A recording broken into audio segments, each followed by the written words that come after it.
শোনো ডগি, এই পৃথিবীতে তুমি কাউকে ধোকা দেবে না, ঠিক আছে? তুমি কাউকে ধোকা দিবে না, কারোর লোকে প্রতারণা করবে না, সবাইকে ভালোবাসবা, ঠিক আছে? সবাইকে ভালোবাসতে হবে। মানুষ তো একজনকে ধোকা দিয়ে চলে যায়, প্রতারণা করে চলে যায়, কিন্তু তুমি কিন্তু কখনো যাও না। এদিকে তাকাও,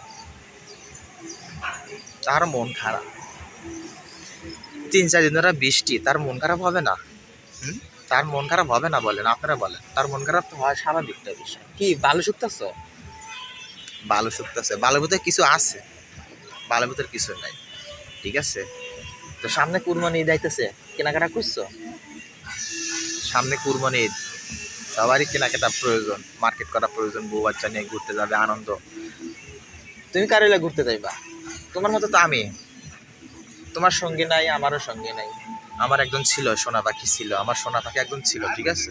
আমার সোনা পাখিটা চলে গেছে, আমাকে ছেড়ে অনেক দূরে চলে গেছে। তো হ্যার মধ্যে আর আমার মধ্যে কোনো পার্থক্য? তার সঙ্গীবিহীন, আমিও সঙ্গীবিহীন, ঠিক আছে? আমারও সোনা পাখি নাই, হ্যারো হ্যারো ডাগিনি নাই, ডগিনি। হ্যার নাম ডগি, আর গার্লফ্রেন্ড নাম ডাগিনি। এই হচ্ছে বর্তমান অবস্থা, ঠিক আছে? এবার দেখাই করতে হবে।